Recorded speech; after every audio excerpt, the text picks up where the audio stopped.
नमस्कार. स्वामी समर्थ अनुभूती या चॅनलमध्ये आपलं मनापासून स्वागत आहे. श्री स्वामी समर्थ. स्वामी भक्त हो. आजचा व्हिडिओ खूप महत्त्वपूर्ण होणार आहे. प्रत्येकाच्या आयुष्यामध्ये काही ना काहीतरी प्रॉब्लेम असतात, काही ना काहीतरी अडचणी असतात आणि ह्या अडचणींमुळे, ह्या दुःखांमुळेच आपण स्वामींच्या सेवेत वळत असतो किंवा आपल्याला स्वामींची जर इच्छा असेल ना की बाबा ह्या भक्ताला आपण स्वामी सेवेत आणलं पाहिजे, त्याच भक्ताला स्वामी सेवेत आणतात. पण तुमच्या मनामध्ये नेहमी जर चिंता वाटत असेल, भीती वाटत असेल किंवा एखाद्या गोष्टीविषयी हुरहुर वाटत असेल, तर तेव्हा तुम्ही कसं राहिलं पाहिजे. आजचा व्हिडिओ हा खूप महत्त्वपूर्ण आहे, त्यामुळे तुम्ही हा शेवटपर्यंत ऐका. प्रपंचिक माणूस कसा असतो बघा. प्रपंचात काय किंवा परमार्थात काय, काही पथ्य पाळावीच लागतात आपल्याला, तेव्हाच आपल्या आयुष्याचं सार्थक होतं. नेहमी राम करता की भावना मनात जागृत ठेवा. राम करता म्हणजेच काय की तुमच्या मनामध्ये सतत सकारात्मक दृष्टिकोन ठेवा. सतत रामासारखं काम करत राहा, मनामध्ये म्हणजे चांगले कर्म करत राहा.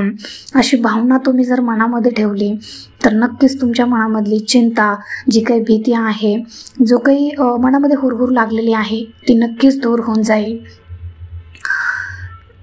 शोक, चिंता, भीती, आशा, तृष्णा या सर्व राम करता म्हटल्याने नाहीशा होतात. म्हणजेच परमेश्वराचं, स्वामींचं नामस्मरण केल्याने नक्कीच ह्या दूर होऊन जातात. ज्या अर्थी त्या अजून नाहीशा होत नाहीत, त्या अर्थी रोग कायमचा आहे असे म्हटले पाहिजे. तरी आजपासून या घटकेपासून नामात राहण्याचा निश्चय करा आणि राम करता ही भावना दृढ करा. कोणी आपल्याला बरे म्हटले की तेवढ्यापुरते बरे वाटते, ते समाधान म्हणता येईल का? जे मिळाल्याने दुसरे काही हवेसे वाटणार नाही, ते समाधानी आंतरिक सुधारणेची खूणच आहे. म्हणजे ते मिळवण्यासाठी प्रपंच सोडण्याची गरज नाही. प्रपंच सोडून कितीही लांब गेले तरी त्याची आठवण येतेच, तेव्हा तसा तो सोडता येत नाही. तो एक राम म्हटल्यानेच सुटू शकेल. कोणतेही कर्म करताना भगवंताच्या नामात करा, त्यामुळे समाधान मिळून जाईल. मनुष्य सुखदुःखांच्या द्वंद्वात गुरफटला जाणार नाही. जो कोणी स्वतःचा उद्धार करून घेईल तो खरा ज्ञानी. काही ना काही करणारा हा खरा अडाणी होय. वासनेचे परिणत स्वरूप म्हणजे बुद्धी होय. जी बुद्धी बंधनामध्ये काम करते ती खरी स्वतंत्र बुद्धी होय. बंधनाला न जुमानता मनाप्रमाणे वागणारी ती स्वैराचारी बुद्धी असते. वासना नष्ट होणे म्हणजे देहबुद्धी नष्ट होणे होय. प्रापंचिक मनुष्याला विषय टाकता येतील हे शक्य नाही. त्याचे विषयाचे प्रेम रक्तात इतके भिनले आहे की ते काढून टाकायला सूक्ष्म अस्त्र पाहिजे. नाम हे अतिशय सूक्ष्म अस्त्र आहे. ते घेतल्याने विषयाचे प्रेम नष्ट होईल. खरोखर थोडा मनापासून निश्चय करा. तो परमात्मा फार दयाळू आहे. तो खात्रीने आपल्या निश्चयाच्या पाठीशी राहील. दोष न पाहताही तो दुसऱ्याला जवळ करतो. तो दयाळू करा. भगवंत अत्यंत दयाळू आहे. त्याच्या नामाच्या सहवासात राहिल्याने देहावरचे प्रेम नष्ट होईल आणि देहावरचे प्रेम नष्ट झाले की संसारावरचेही प्रेम कमी होईल आणि आपल्याला सर्वत्र राम दिसू लागेल. प्रत्येक जीवाची ओढ चिरंतन समाधानाकडेच असते. ती ओढ परमेश्वर प्राप्तीनेच पुरी होऊ शकते.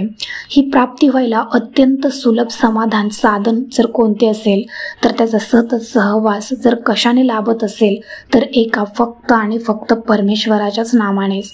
ज्याने नाम हृदयात अखंड बाळगले त्याला सर्वत्र परमेश्वरच दिसेल.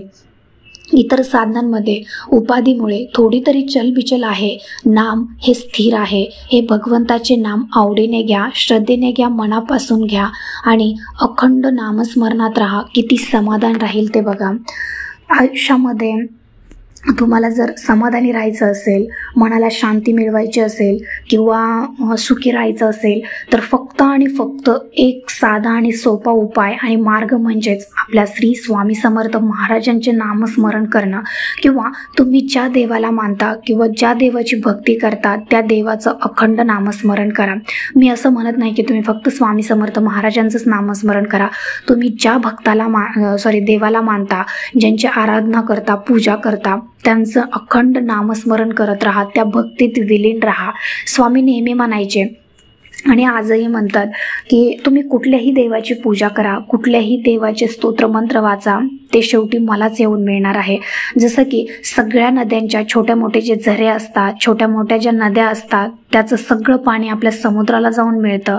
अगदी तसंच तुम्ही कुठल्याही देवाची पूजा करा, कुठल्याही देवाला माना, शेवटी ते माझ्यापाशीच येणार आहे. त्यामुळे असं नाही आहे की तुम्ही फक्त स्वामी समर्थ महाराजांचीच पूजा केली पाहिजे किंवा स्वामी समर्थ महाराजांनाच मानलं पाहिजे. म्हणजे तुम्ही जर समजा साईबाबांचं करत असाल तर तुम्ही साईबाबांचं नामस्मरण करा किंवा आणखीन दुसऱ्या कुठल्या देवाला मानत असाल तर त्यांचं नामस्मरण करा. फक्त म्हणण्याचा उद्देश एवढाच आहे की तुम्ही अखंड देवाच्या नामात राहा, अखंड तुमच्या अंतर्मनामध्ये देवाचं नामस्मरण चालू ठेवा. कारण हेच नामस्मरण आपल्याला कोणत्याही मोठ्या संकटातून वाचू शकतं. हेच नामस्मरण आपल्याला आपल्या मनाला समाधानी ठेवतं, शांती देतं. आणि या नामस्मरणामध्ये एवढी ताकद असते ना, जेव्हा तुम्ही संकटात असता आणि तुमच्या मुखामध्ये जर स्वामींचं नाव असेल किंवा भगवंताचं जर नाव असेल ना, तर तुम्हाला त्या संकटातून तुम्ही कसे वाचला किंवा कोणी वाचवलं ह्याचा अनुभव तुम्हाला नक्कीच येईल. कारण दुसरा तिसरा कोणीच नसतो त्या संकटातून वाचवणार. ते असते ते आपले परब्रह्म श्री स्वामी समर्थ महाराज, आपले ब्रह्मांड नायक.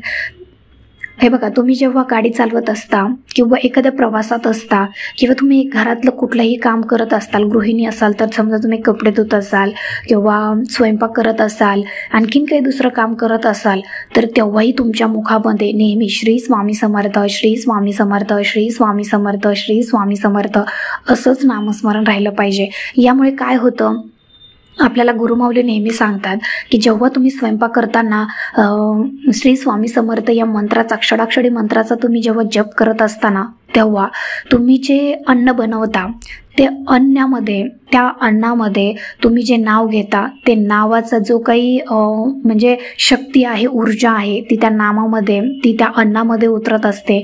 आणि ते अन्न जो ग्रहण करेल, समजा घरातले सगळे ग्रहण करणार आहेत, तर ती ऊर्जा, ती पॉझिटिव्हिटी सगळ्यांमध्ये जाते.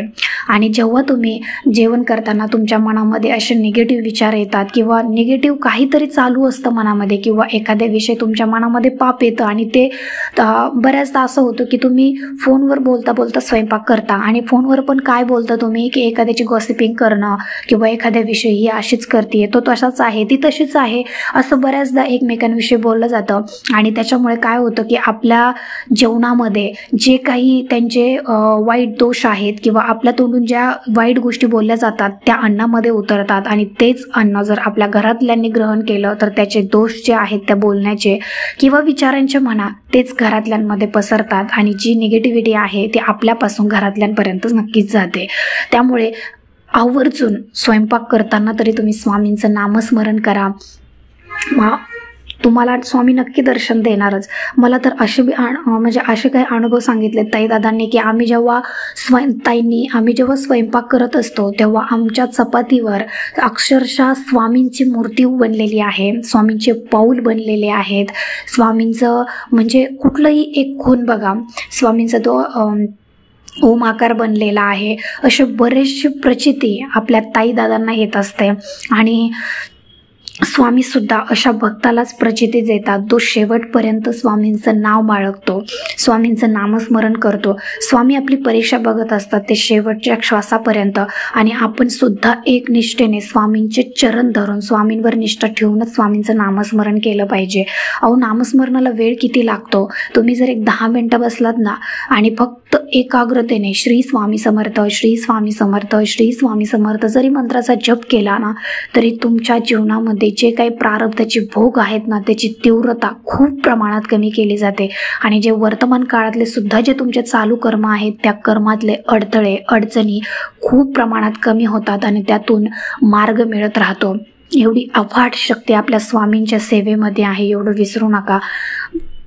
माझा सांगण्याचा उद्देश एवढाच होता की तुम्ही जेव्हा मनापासून स्वामींचं नामस्मरण करता, स्वामींची सेवा करता, तेव्हा निस्वार्थीपणे स्वामींवर सगळं सोपवून द्या. आणि मनामध्ये कसलीही भीती, चिंता बाळगू नका की माझं आता कसं होईल, म्हणजे आता मला सगळं कसं भेटेल काय, असं कसलेही निगेटिव्ह विचार मनामध्ये आणू नका. तुमच्या सगळ्या प्रश्नांची उत्तरं आपल्या ब्रह्मांड नायकाकडे असतात आणि त्यांची सेवा तुम्ही मनापासून केली तर त्यातून नक्कीच आपल्याला मार्ग मिळतो. स्वामी नेहमी म्हणतात, जो माझं नाम जपतो त्याला मी अखंड जपतो. म्हणजे विचार करा, जर स्वामींचं तुम्ही नामस्मरण केलं तर स्वामी तुम्हाला कोणत्याही संकटातून वाचवणार आणि कुठल्याही गोष्टीमध्ये ते जपणार. जो माझं चरित्र वाचतो त्याला मी वाचवतो आणि जो माझं नाम जपतो त्याला मी जपतो असं आहे.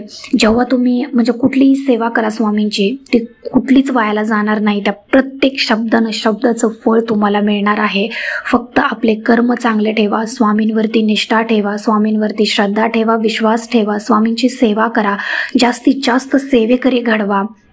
बघा स्वामी तुम्हाला नक्कीच चांगला मार्ग दाखवतील. तुम्ही ज्या दुःखात आहात, ज्या संकटात आहात, त्यातून तुम्हाला मार्ग मिळणार आहे म्हणजे आहेच. तर ही छोटीशी माहिती होती. पण समाधान जर तुम्हाला म्हणजे तुम्ही जर समाधानी नसाल किंवा सुखी नसाल, तुमच्या मनाला शांतता मिळत नसेल, तर तुम्ही नक्की स्वामींची सेवा करा आणि त्याचा अनुभव घ्या की तुमच्या मनाला किती समाधान वाटत असेल. फक्त ही सेवा निस्वार्थी असली पाहिजे. निस्वार्थी सेवेला फळ लवकर मिळतं, एवढं लक्षात ठेवा. जर ही छोटीशी माहिती तुम्हाला आवडली असेल तर आपल्या चॅनलला लाईक, शेअर आणि सबस्क्राईब करायला विसरू नका. भेटूया अशाच एका नवीन व्हिडिओसोबत. श्री स्वामी समर्थ. धन्यवाद.